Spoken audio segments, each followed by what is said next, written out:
2016 সালের এখন পর্যন্ত বিশ্বের সবচেয়ে আলোচিত স্মার্টফোনটি গেমিং রিভিউ নিয়ে আপনাদের সাথে রয়েছে আমি সৌরভ, এটিসি রেভলিউশন টিমের পক্ষ থেকে। নাম দেখেই হয়তো বা আপনারা জেনে গেছেন স্মার্টফোনটি স্যামসাং গ্যালাক্সি S7 Edge। আর কিছু সময়ের মধ্যেই অফিসিয়ালি বাংলাদেশের বাজারে লঞ্চ হতে যাচ্ছে এটি। গ্যাজেট লাভার এবং আগ্রহী ক্রেতা সাধারণের মধ্যে অলরেডি বেশ হইচই পড়েছে স্মার্টফোনটি নিয়ে। সো ভিউয়ার্স, আর দেরি না করে চলুন দেখে নেওয়া যাক স্যামসাং গ্যালাক্সি S7 Edge এর gaming review. This video is brought to you by tech and talk BD. Officially launch না হলেও টেক এন্ড টক বিডি ইতোমধ্যেই স্মার্টফোনটি বাংলাদেশের বাজারে নিয়ে এসেছে। নিচে ডেসক্রিপশন থেকে ভিউয়াররা তাদের সাথে কন্ট্যাক্ট করার লিংক পাবেন। ভিউয়ার্স, ডিভাইসটির এক্সট্রিম গেমিং পারফরমেন্স চেক করার জন্য আমরা আজ বেশ কিছু হাই এন্ড গেম খেলবো। New generation advance gaming tool যুক্ত গ্যালাক্সি S7 Edge স্মার্টফোনটিতে আজ আমরা খেলে দেখাবো যথাক্রমে modern combat 5 multiplayer, need for speed no limits, real racing 3, gangster Vegas এবং জিটিএ স্যান অ্যান্ড্রিয়াস। প্রথমে ডিভাইসটিতে আমরা মডার্ন কম্ব্যাট 5 গেমটি খেলেছি মাল্টিপ্লেয়ার মোডে। এক্সট্রিম হাই এন্ড চিপসেট যুক্ত ডিভাইসটিতে ম্যাক্স সেটিংসে গেমটি অলমোস্ট এভারেজ 45 FPS রান করেছে। মালি T80 GPU এর গ্রাফিক্স রেন্ডারিং ছিল mind blowing. Shader, texture, elemental details দারুণ, অ্যান্টি এলিজিং এবং অ্যানসোট্রপিক লেভেলও বেশ ভালো ছিল। মডার্ন কম্ব্যাট 5 এর রিসেন্ট আপডেটের পর প্রায় সব অ্যান্ড্রয়েড ডিভাইসে মাল্টিপ্লেয়ার মোডে গেমটি ল্যাগ করতে দেখা যাচ্ছে। তাছাড়া গ্রাফিক্স ডিটেইলসও অনেক ল্যাকিং থাকে। তবে Exynos 8890 চিপসেট যুক্ত Galaxy S7 Edge a modern combat 5 multiplayer game play outstanding ছিল।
FPS এর দুনিয়া থেকে এবার চলে আসি রেসিং এর ট্র্যাকে। এরপর আমরা খেলেছি need for speed no limits. গেমের গ্রাফিক্যাল ডিটেইলস এক্সট্রিম হাই, অনেকটাই কনসোল লেভেল গ্রাফিক্স থাকলেও গেম প্লেতে ভীষণ ল্যাগ এবং স্টার্টারনেস ছিল। টাচ উইথ ইউআই এর প্রপার অপটিমাইজেশনের অভাবে গেমে বেশ ল্যাগ করছিল।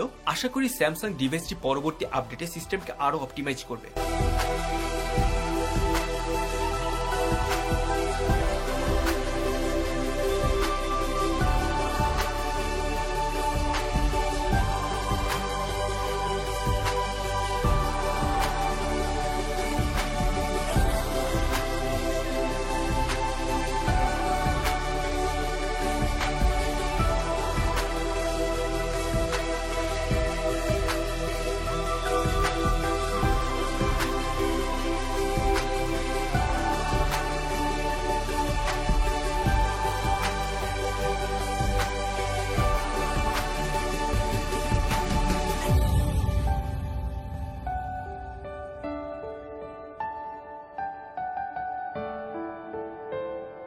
রিয়েল রেসিং 3 অবশ্য বেশ স্মুথভাবেই চলেছে, তেমন কোনো ল্যাগ ওর স্টার্টারনেস ছিল না।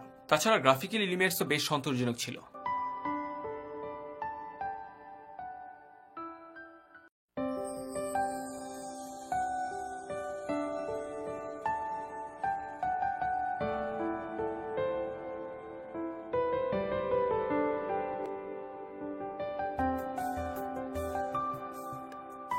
ওপেন ওয়ার্ল্ড গেমগুলোর ক্ষেত্রেও একই ঘটনা দেখা গেছে। গ্যাংস্টার ভেগাস একেবারেই স্মুথলি চলেছে, এলিমেন্টাল ডিটেইলস বেশ ভালো ছিল, অ্যানসোট্রপিক লেভেলও মোটামুটি।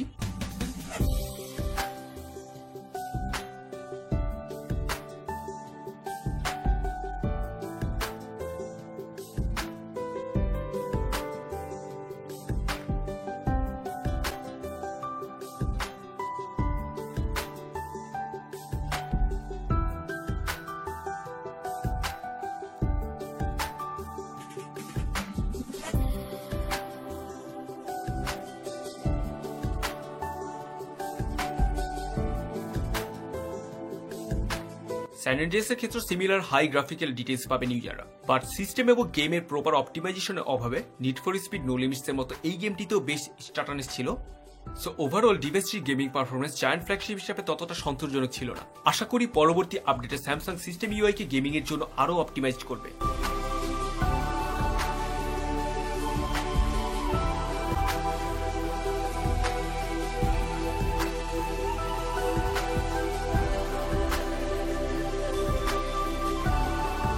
স্মার্টফোনটির ব্যাটারি ব্যাকআপ মাইন্ড ব্লোয়িং। তাছাড়া গেমিং এর পুরো সময়ের মধ্যে আমরা কোনো হিটিং ইস্যু ফেস করিনি। ভিউয়ার্স, আগেই বলেছি আমাদের রিভিউ ইউনিট এক্সিনোস ভেরিয়েন্ট, তবে ডিভাইসটি একটি স্ন্যাপড্রাগন 820 চিপসেট ভেরিয়েন্ট ইন্টারন্যাশনাল মার্কেটে অ্যাভেলেবল। স্ন্যাপড্রাগন ভেরিয়েন্ট S7 এবং S7 Edge স্মার্টফোনগুলোর গেমিং পারফরমেন্স আরো বেটার হবে। আর ভিউয়ার্স, খুব শীঘ্রই আমরা ইনডেপথ হ্যান্ডস অন রিভিউটি নিয়ে হাজির হবো আপনাদের সামনে। সেই পর্যন্ত সবাই ভালো থাকুন, সুস্থ থাকুন। যারা এখনো চ্যানেলটি সাবস্ক্রাইব করেননি তারা এখনই সাবস্ক্রাইব করে ফেলুন। রিভিউটি ভালো লেগে থাকলে লাইক এবং শেয়ার করতে ভুলবেন না। প্রযুক্তিকে ভালোবাসুন এবং আমাদের সাথেই থাকুন, কারণ আমরা প্রযুক্তির সাথে আগামীর পথে।